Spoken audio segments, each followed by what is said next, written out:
नमस्कार दोस्तों। तो आज के कंचेफर में आपका फिर से स्वागत है। आई होप आप सभी लोग अच्छे होंगे और लगातार पढ़ाई कर रहे होंगे। तो अगर आपको टेलीग्राम से जुड़ना है तो डिस्क्रिप्शन में लिंक है, उसके माध्यम से आप टेलीग्राम से जुड़ सकते हैं ताकि आप इन डिस्कशन का, इस लेक्चर का आप पूरी तरह से रिवीजन कर सकें और अपने स्वयं के नोट्स बना सकें। तो आइए आज के हम डिस्कशन में कुछ महत्वपूर्ण टॉपिक पे बात करते हैं जो आपके एग्जाम की दृष्टि से महत्वपूर्ण होती हैं। तो आइए पहला लेक्चर स्टार्ट करते हैं। पहला लेक्चर है, अभी क्या हुआ। 15 नवंबर को जनजातीय गौरव दिवस मनाया गया मध्य प्रदेश में। ठीक है। और बिरसा मुंडा जी जो हमारे स्वतंत्रता संग्रामी थे, उनकी याद में इसको मनाया गया। तो उस उपलक्ष्य में क्या हुआ, मध्य प्रदेश ने जो पेसा एक्ट है, पेसा एक्ट का मतलब होता है panchayat extension to schedule area act 1996।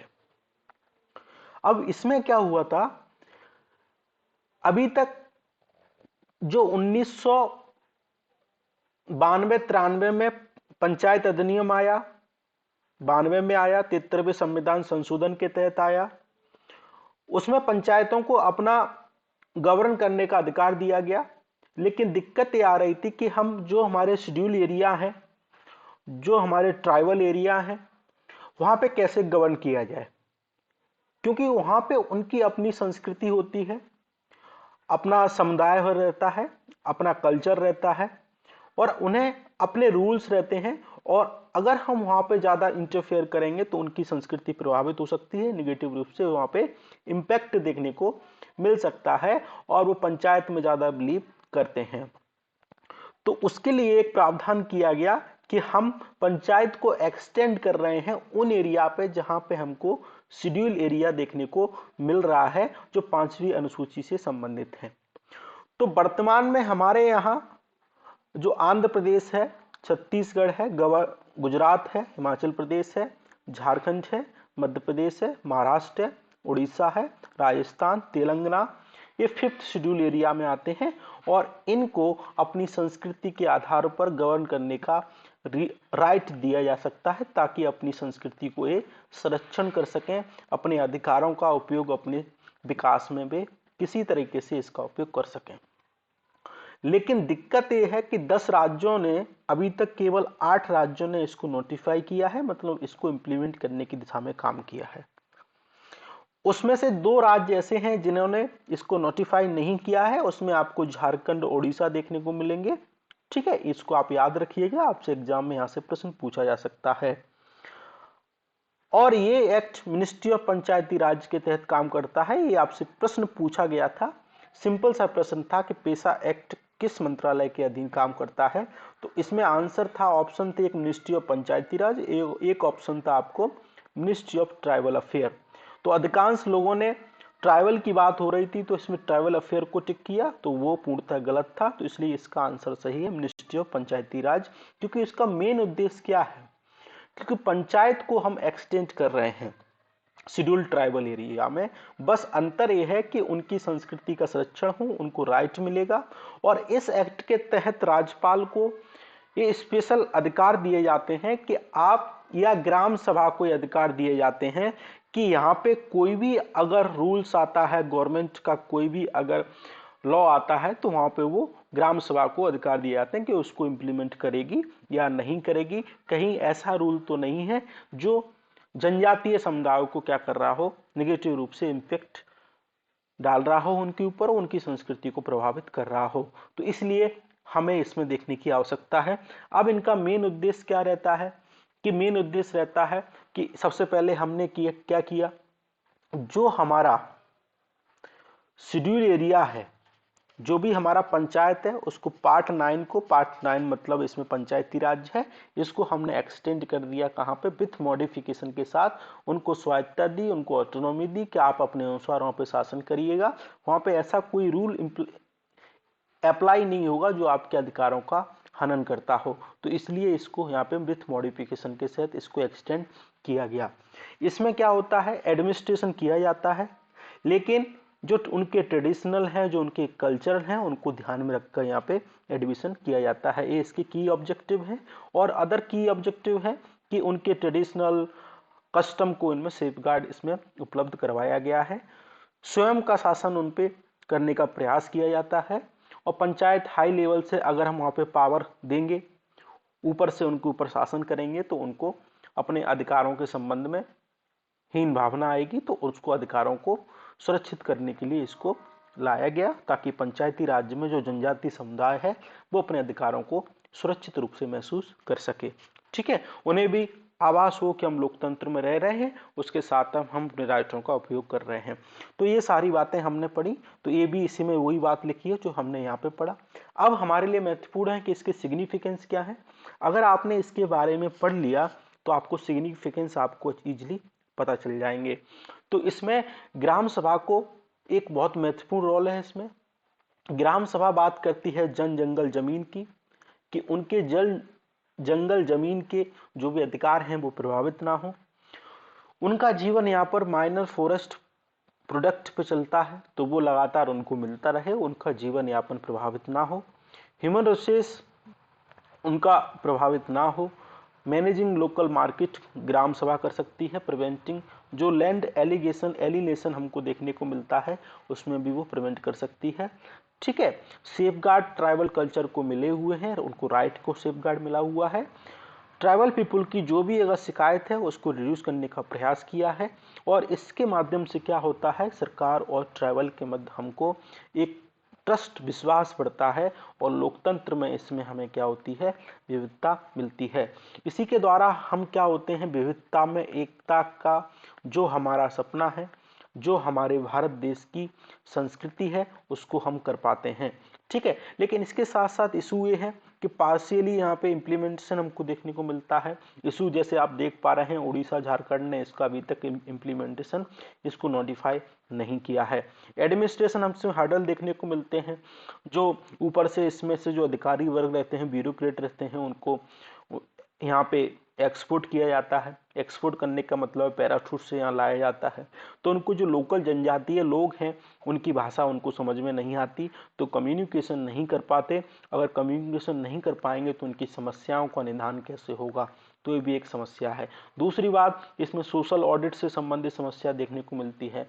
Awareness का कमी होती है। यहाँ पे लोग रहते हैं, इसमें लिटरेसी का अभाव रहता है, कुछ शिक्षा का अभाव रहता है, इंफ्रास्ट्रक्चर की कमी देखने को मिलती है, वित्त कहाँ से लेके आएंगे, तो ये सारी समस्याएं यहाँ पे हमको देखने को मिलती हैं। तो इसलिए आपको इसमें ध्यान रखने की आवश्यकता है। ठीक है, अब एक चर्चा में था चीफ इलेक्शन कमिश्नर। क्यों चर्चा में था कि सुप्रीम कोर्ट ने सेंटर से पूछा है कि आप चीफ इलेक्शन कमीशन और इलेक्शंस कमीशन का आप अपॉइंटमेंट करते हैं, तो आपने अभी तक इसके लिए आपने लॉ फॉर्मेट क्यों नहीं किया, आप लॉ लेके क्यों नहीं आए। ठीक है, अब जैसा कि आपको पता है, प्रेसिडेंट इनको अपॉइंट करते हैं विद द हेल्प ऑफ जो मिनिस्टर ऑफ काउंसिल रहती है उसकी एड एंड एडवाइस पे इनको नियुक्त करते हैं। लेकिन आर्टिकल 324 का सेकंड क्लॉज ये कहता है कि प्रेसिडेंट चीफ इलेक्शन कमिश्नर और कमिश्नर को अपॉइंट कर सकते हैं। ठीक है, प्रेसिडेंट को अगर आवश्यकता होगी तो प्राइम मिनिस्टर और उसकी काउंसिल से क्या करेंगे, एड लेंगे, एडवाइस लेंगे, उसके आधार पर इनको अपॉइंट करेंगे।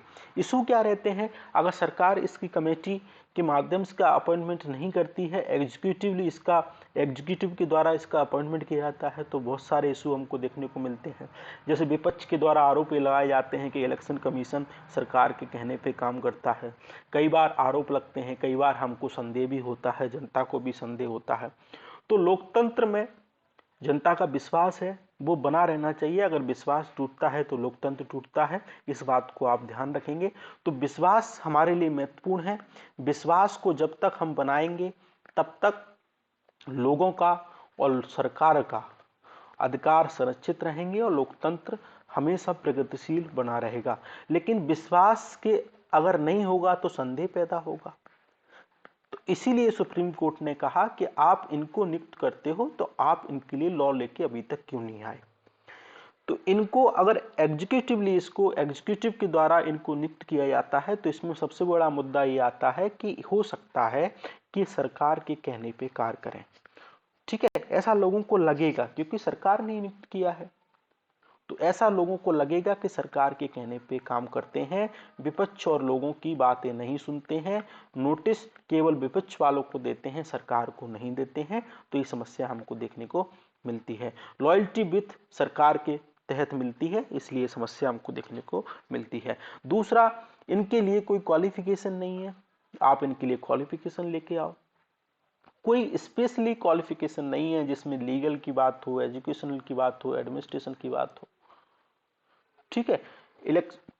Election commission of India, law commission ने एक रिकमेंडेशन दी थी कि आप इलेक्शन कमीशन ऑफ इंडिया को, जो इलेक्शन कमिश्नर हैं उनको नियुक्त करेंगे तो उसका पैनल के द्वारा नियुक्त कीजिएगा। यही विपक्ष के द्वारा मांग की जाती है, जिसमें प्राइम मिनिस्टर होंगे, चीफ जस्टिस ऑफ इंडिया होंगे और लीडर ऑफ अपोजिशन होगा। इनके माध्यम से आप नियुक्त करेंगे। ठीक है, ऐसी मांग की जा रही है। ठीक है, इस बात को आप ध्यान रखेंगे।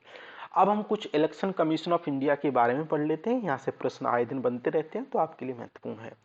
दूसरा, इलेक्शन कमीशन ऑफ इंडिया की जो संविधान में जो भाग 15 है उसमें बात की गई है। सर्वप्रथम एक इलेक्शन कमीशन ऑफ इंडिया को 25 जनवरी 1950 को लाया गया। कमेंट करके आप हमें ये बताएंगे कि first election commissioner of India कौन थे। आर्टिकल 324 से 329 के मध्य इसमें इनकी पावर, फंक्शन, टेन्योर, एलिजिबिलिटी देखने को मिलती है। इनको पढ़ेंगे अभी। और इलेक्शन कमीशन अमेंडमेंट एक्ट 1989 के तहत सबसे पहले ये क्या थे, इसमें एक मेंबर होता था, एक व्यक्ति होता था जिसको चीफ इलेक्शन कमिश्नर बोलते थे। लेकिन 1989 में अमेंड किया गया, कहा गया कि एक की वजह क्या होंगी, मल्टी मेंबर बॉडी होगी। इसमें एक मेंबर और 2 अतिरिक्त आयुक्त होंगे। ठीक है। इनको नियुक्त करते समय आईएएस रैंक का कोई अधिकारी इसमें नियुक्त होगा। आप भी मतलब इलेक्शन कमीशन ऑफ इंडिया बन सकते हैं। प्रेसिडेंट इन दोनों को नियुक्त करते हैं। इनकी टेन्योर आपको या तो 6 ईयर के लिए नियुक्त करेंगे या इनकी 65 ईयर, जो भी पहले हो जाए वो इनमें से इतने साल के लिए नियुक्त रहते हैं। सुप्रीम कोर्ट के जज के अनुसार इनको सैलरी ऑफ वर्क मिलते हैं। ठीक है। प्रेसिडेंट के द्वारा इनको नियुक्त किया जाता है और इनको जो रिमूव की प्रक्रिया है वो हाई कोर्ट, सुप्रीम कोर्ट के समान रहती है। मिसबिहेवियर और इनकैपेसिटी के आधार पर इनको, मतलब कि गलत व्यवहार इनने किया हो, असक्षमता हो, तो उसके आधार पर इनको हटाया जा सकता है। स्पेशल मेजोरिटी के आधार पर जो प्रक्रिया सुप्रीम कोर्ट के जज के लिए होगी, हाई कोर्ट के लिए जज की होगी, वही प्रक्रिया इनको हटाने के लिए उपयोग की जाएगी। उसमें चीफ इलेक्शन कमीशन कैग भी शामिल रहता है, तो इस बात को आप ध्यान रखेंगे। दूसरा, ये हमने पढ़ लिया मल्टी मेंबर बॉडी है। इसमें एक चीफ इलेक्शन कमिश्नर देखने को मिलता है, 2 अदर इलेक्शन कमिश्नर देखने को मिलते हैं। इसको 1989 अधिनियम इसमें अमेंडमेंट किया गया और उसमें 2 अतिरिक्त इलेक्शन कमिश्नर हमको ऐड देखने को मिले। प्रेसिडेंट के द्वारा अपॉइंट किया जाता है, 6 ईयर 65, जो भी पहले हो उतने टाइम तक के रहते हैं। चीफ इलेक्शन कमिश्नर इम्पीचमेंट के द्वारा किए जाते हैं, लेकिन संविधान में इनके लिए इम्पीचमेंट का उपयोग नहीं किया गया है, जिसको महाभियोग बोलते हैं। इस बात को आप ध्यान रखेंगे। और दूसरी महत्वपूर्ण बात है कि जो अतिरिक्त इलेक्शन कमिश्नर आयुक्त तो हमको देखने को मिलते हैं, वो चीफ इलेक्शन कमिश्नर की सलाह पर प्रेसिडेंट इनको हटा सकते हैं। तो इस पे भी विवाद बनता है। कुछ लोग कहते हैं तो गलत है, तो इसको हटाने की प्रक्रिया भी वैसी ही होनी चाहिए जैसी चीफ इलेक्शन कमिश्नर की है। ठीक है, तो इस बात को आप ध्यान रखेंगे। यहाँ से प्रश्न बन सकता है, तो आप इसको याद रखेंगे। दूसरा, अब संविधान में क्या क्या प्रावधान किए गए हैं। आर्टिकल 324 ये कहता है कि ये किसी भी इलेक्शन को सुप्रीडेंट करेंगे, डायरेक्शन देंगे, कंट्रोल करेंगे और इलेक्शन कमीशन ऑफ इंडिया अपनी पावर का उपयोग करेंगे। ठीक है। दूसरा, आर्टिकल 325 ये कहता है कि किसी भी व्यक्ति का inclusion, religion, race, caste, sex के आधार पर उसको मतदान देने से नहीं रोक सकते। आप उसको उस लिस्ट से हटा नहीं सकते, आप उस व्यक्ति को उस लिस्ट में जोड़ नहीं सकते। 326 आर्टिकल ये कहता है कि इलेक्शन कमीशन जो हाउस ऑफ पीपल रहता है उसमें, मतलब कि 18 से साल वाले जो कि एडल्ट सफरेज व्यक्ति है, वयस्क व्यक्ति है, वो इसमें क्या करेगा, मतदान देने का हकदारी होगा। मतलब 18 साल से कोई व्यक्ति होगा अपना मतदान दे सकता है। पार्लियामेंट के पास एक पावर है, आर्टिकल 327 ये कहता है कि इलेक्शन से संबंधित कोई भी कानून बना सकते हैं। और स्टेट भी इलेक्शन से संबंधित कानून बना सकते हैं, लेकिन लोकल इलेक्शन की बात करते हैं। ठीक है, इस बात को आप ध्यान रखेंगे। दूसरा, आर्टिकल 329 ये कहता है कि जो कोर्ट हैं वो इलेक्शन मैटर में अपना हस्तक्षेप नहीं करेंगे। तो ये आपके लिए महत्वपूर्ण, यहाँ से प्रश्न बन सकता है, तो आप इसको याद रखेंगे। दूसरा, इनके कुछ फंक्शंस हैं। जो कॉन्स्टिट्यूंसी हैं, इलेक्शन कमीशन ऑफ इंडिया क्या करेगा, इनके डिवीजन करेगा, वोटर लिस्ट वैलिड वोटर को अपडेट करेगा, नोटिफाई डेट करेगा, शेड्यूल इलेक्शन करेगा, प्रिपेयरिंग अप टू डेट जो वैलिड वोटर होंगे उनको प्रिपेयर करेगा। ठीक है, डिक्लेयर इलेक्शन रिजल्ट करेगा, फिक्स लिमिट जो भी एक्सपेंस करते हैं कैंडिडेट पार्टी उनकी लिमिट क्या करेगा, फिक्स करेगा, कोड ऑफ कंडक्ट को अप्लाई करेगा, नॉमिनेशन की स्क्रूटनी करेगा, सेटल डाउन जो डिस्प्यूट रहते हैं उनको इस प्रकार के प्रयास करेगा। तो आप इसको याद रखिएगा, यहाँ से प्रश्न यहाँ से बन सकते हैं। दूसरा, स्मॉल आइलैंड डेवलपिंग स्टेट चर्चा में है, इसको alliance of small island state बोलते हैं। इसमें क्या रहता है कि जो क्लाइमेट चेंज हो रहा है तो इन पे संकट देखने को मिल रहा है। स्मॉल आइलैंड का मतलब जैसे आप यहाँ देखिए, जो कैरेबियन रीजन है यहाँ आपको स्मॉल आइलैंड देखने को मिलेंगे, इधर आपको स्मॉल आइलैंड देखने को मिलेंगे, इधर आपको इधर देखने को मिलेंगे, और इधर आपको बहुत सारे स्मॉल छोटे छोटे आइलैंड देखने को मिलेंगे। अब दिक्कत ये आ रही है, जो क्लाइमेट चेंज हो रहा है उससे क्या हो रहा है, सी लेवल राइज हो रहा है, तो इनकी डूबने की आशंका बढ़ती जा रही है। तो ये प्रिंसिपल लेके आए हैं कि लॉस और डैमेज प्रिंसिपल के आधार पर आप हमको फंडिंग दीजिए और हम इसको मिटिगेट करने की दिशा में काम करेंगे। ठीक है, बस इतना सा ध्यान आपको रखना है।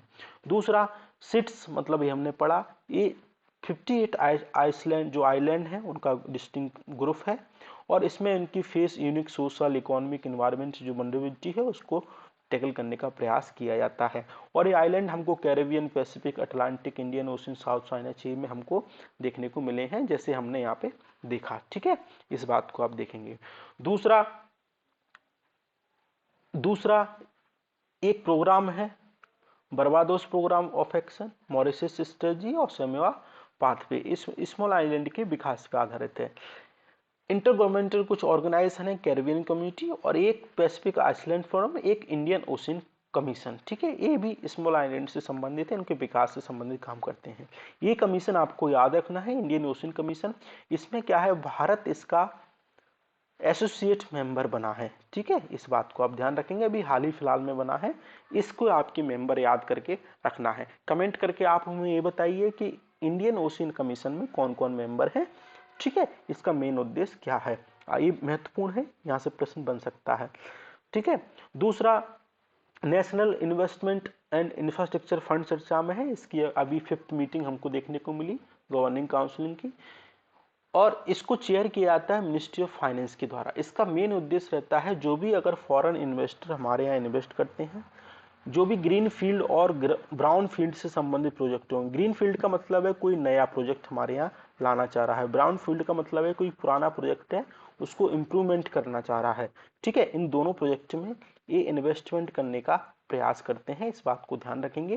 पहला हमको फंड देखने को मिला, टाई अप हमारा जापान के साथ हुआ इस फंड का, इस बात को आप ध्यान रखेंगे। भारत ने 2015 में इस फंड को लॉन्च किया ताकि हमारे यहाँ ज़्यादा से ज़्यादा इन्वेस्टमेंट आई और हमारे यहाँ इकोनॉमी एक्टिविटी को बढ़ावा मिले। ठीक है, बस इतना आपको ध्यान रखना है।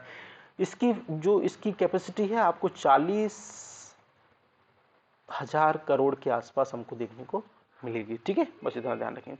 दूसरा, नार्को टेस्ट चर्चा में है, और ये श्रद्धा का केस हमको दिल्ली में देखने को मिला, इसलिए चर्चा में था। लोगों ने कहा कि ये व्यक्ति है, इसका नार्को टेस्ट कराइएगा, इसने ये अपराध है, बहुत घिनौना अपराध है, और ऐसे अपराध को हम बर्दाश्त नहीं करेंगे, हमारे समाज में नेगेटिव इम्पैक्ट डालता है। ठीक है, तो इस प्रकार के अपराध को हमारे समाज को अवेयर रहना चाहिए, जागरूक रहना चाहिए, इस प्रकार के अपराध हमारे देश में ना हो। तो इस प्रकार के अपराध को हमारी सोसाइटी को भी आगे बढ़कर काम करना चाहिए ताकि हमारे इस प्रकार के अपराध हमारे देश में ना ही होंगे। ठीक है, इस बात को हमें ध्यान देना है। नार्को टेस्ट करने की मांग की गई, इसके माध्यम से क्या होता है, नार्को टेस्ट में सोडियम पेंटोथाल एक इंजेक्ट किया जाता है आपकी बॉडी में, और इसके माध्यम से आपकी बॉडी बिल्कुल रिलैक्स स्टेट में चली जाती है, आपकी नेगेटिव इम्प्लीकेशन भी देखने को मिलते हैं।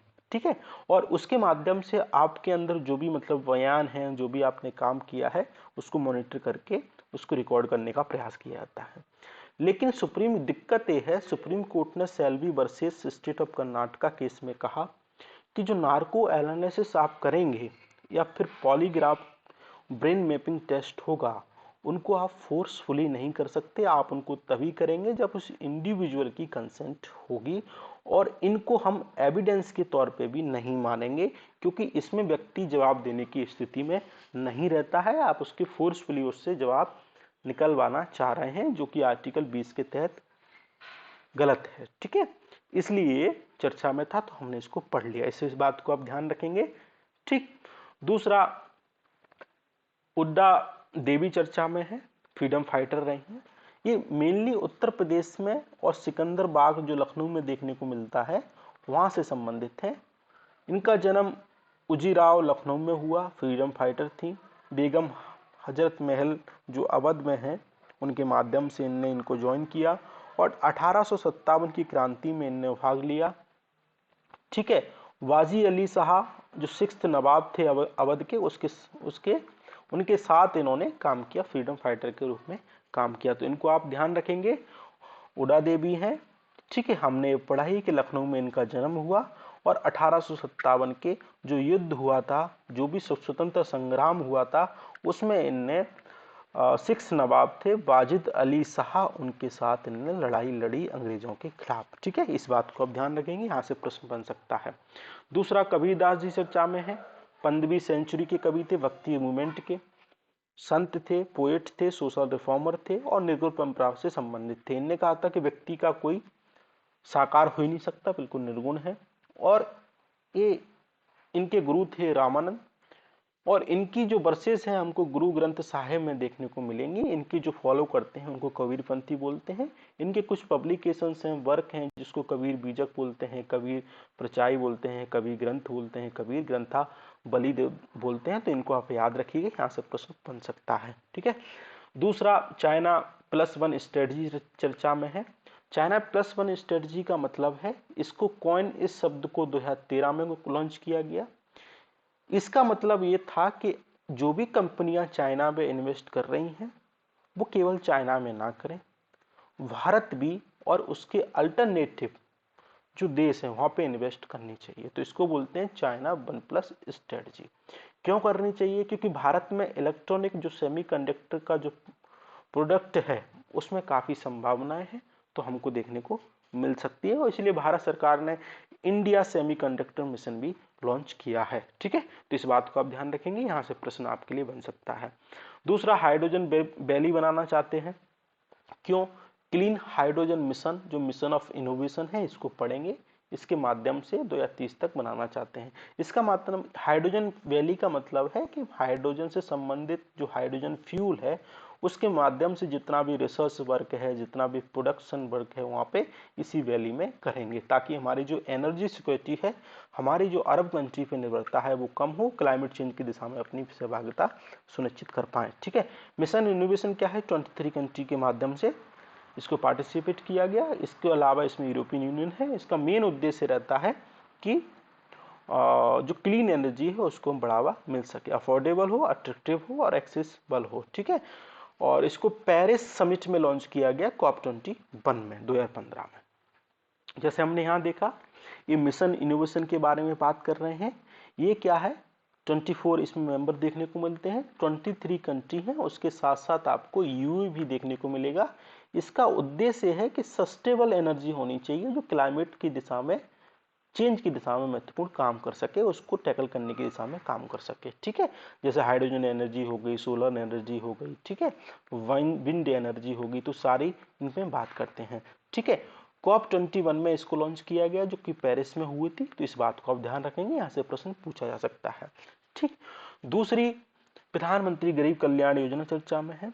इस स्कीम को कोविड के दौरान लॉन्च किया गया। इसका मुख्य उद्देश्य था कि उन व्यक्ति को 5 केजी अतिरिक्त और फ्री अनाज उपलब्ध किया जाएगा, ताकि कोविड जो पैंडेमिक हुआ उसके दौरान जो व्यक्ति है कोई भूखा ना रहे। और इसके द्वारा 80 करोड़ बेनिफिशियरी को लाभ हुआ, और 80, इसके अलावा 26,000 करोड़ इस योजना की कॉस्ट थी, और इस योजना को अभी हाल ही में एक्सटेंड किया गया है। ठीक है, तो इस बात को आप ध्यान रखेंगे, आपसे प्रश्न यहाँ से पूछा जा सकता है। वर्तमान में भी ये योजना क्या है, संचालित है, इस बात को ध्यान रखेंगे। दूसरा, अभी क्या हुआ है, मालाबार एक्सरसाइज चर्चा में है, जिसमें इंडिया, जापान, यूएसए और ऑस्ट्रेलिया पार्टिसिपेट करते हैं। मल्टीलेटरल नेवल एक्सरसाइज है, अभी वर्तमान में जापान में हो रही है। 1992 में इसको स्टार्ट किया गया। ठीक है, इसका मेन उद्देश्य रहता है कि अपनी वर्तमान में एक्सरसाइज करते रहें, और पीछे का उद्देश्य रहता है कि चाइना के खिलाफ हम उसको टैकल करने की दिशा में काम करते रहें। ठीक है, जापान में हो रही है, तो जापान के लिए हमारे लिए महत्वपूर्ण है। जापान में हमको होकाइडो देखने को मिलेगा, होन्शु देखने को मिलेगा, ये आइलैंड है, और योकोहामा देखने को मिलेगा, शिकोगो देखने को मिलेगा, क्योशु देखने को मिलेगा। ये चारों मिलकर, पांचों मिलकर क्या बनाते हैं, जापान मिलाते हैं।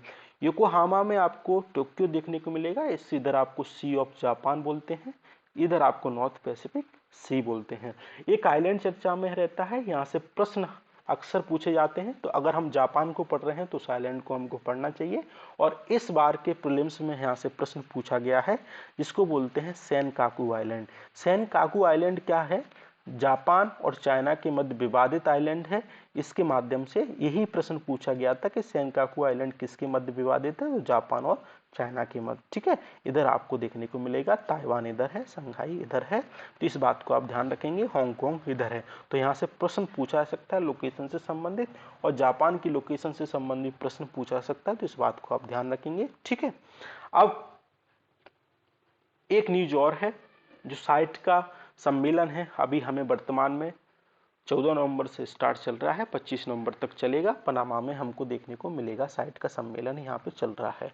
तो हमारे लिए ये रीजन बहुत महत्वपूर्ण हो जाता है। साइट का मेन उद्देश्य रहता है जो भी मतलब कि जो भी स्पीसीज है, फ्लोरा है, फौना है, उनका इलीगल ट्रेड ना हो, उनका हम प्रोटेक्शन कर सकें।